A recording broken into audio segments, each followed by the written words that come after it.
Good morning students. आज हम पढ़ेंगे नवतरंग हिंदी व्याकरण का पाठ 3। पाठ का नाम है शब्द। तो शब्द को पढ़ने से पहले हमें किसके बारे में जानना होगा?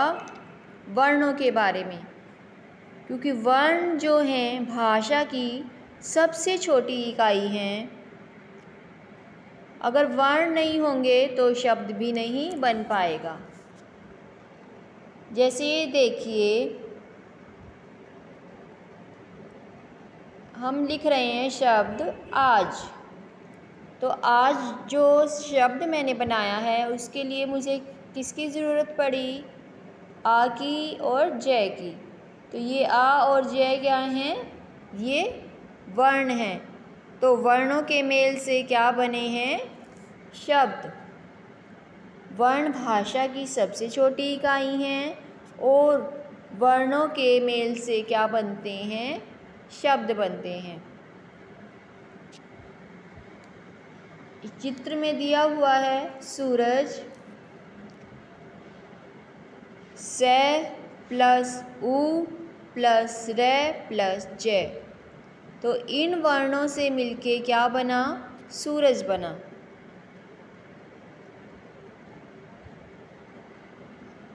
इन वर्णों से क्या बना? सूरज बन गया। अब है दूसरा चित्र, भवन, भै वै ने। इन तीनों वर्णों से मिलके क्या बन गया? भवन। अब तीसरा चित्र है शलजम, शै ले जय में। तो शलगम बनाने के लिए शै की, ले की और जय और मैं इसकी हमें ज़रूरत पड़ी। अब है चौथा चित्र, तै ओ तै आ, तोता। ऊपर चित्रों के नीचे उनके नाम दिए गए हैं सूरज, भवन, शलजम और तोता। इनकी रचना वर्णों से मिलकर हुई है। दो या दो से अधिक वर्णों के सार्थक मेल को शब्द कहते हैं। सार्थक मेल जो ये है वर्ड, सार्थक मेल मतलब उनका हमें जो मेल करना है वो सार्थक होना चाहिए, उसका मीनिंग निकलना चाहिए।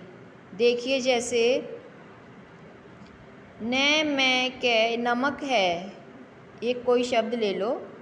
जैसे मैंने नमक लिया है, न मैं के, नमक में अगर मैं लिख दूँ मैं न के, तो इसका तो मीनिंग होता है, इसका तो कोई मीनिंग नहीं होता। तो ये हुआ सार्थक मेल, मतलब उनका जो मेल है वो आपको सार्थक करना है। ऐसे आपको मेल करना है वर्णों का कि उनका कोई अर्थ निकले।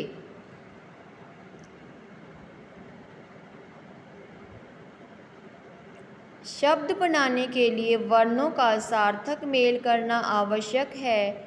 भाषा में केवल सार्थक शब्दों का ही प्रयोग होता है। यदि हम शब्दों का गलत मेल करते हैं, जैसे जय उ रे से जुरस, तो सार्थक शब्द नहीं बनता। ऐसे शब्दों का कोई अर्थ नहीं होता। तो हमें शब्दों का अर्थ अगर जानना है सही से तो उनका सही मेल भी करना होगा। अब है शब्द के प्रकार। शब्द के प्रकार।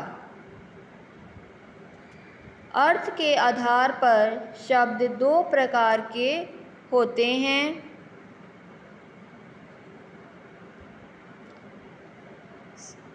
सार्थक और निरर्थक। सबसे पहला है सार्थक शब्द। जिन शब्दों का कोई न कोई अर्थ होता है उन्हें सार्थक शब्द कहते हैं। जैसे अजगर, गुलाब, मंदिर आदि। अभी मैंने आपको समझाया था, जैसे नमक का एग्ज़ाम्पल दिया था। नमक को हम मनक लिखेंगे या कमल को लमक लिखेंगे तो उसका कोई भी अर्थ नहीं निकलेगा। तो सार्थक शब्द वो होते हैं जिनका कोई ना कोई अर्थ निकलना चाहिए। अब है दूसरा निरर्थक शब्द। जिन शब्दों का कोई अर्थ नहीं होता उन्हें निरर्थक शब्द कहते हैं। जैसे वाणी, वोटा, वोती आदि। मतलब कुछ भी वर्ण जोड़ दिए उल्टे सीधे, उनका कोई मतलब नहीं निकलता, तो वो आएंगे निरर्थक शब्दों में। तो ये पाठ बहुत छोटा था, इसमें सिर्फ आपने शब्दों के बारे में जाना, शब्दों के सार्थक जो भेद हैं और निरर्थक भेद हैं उसके बारे में जाना।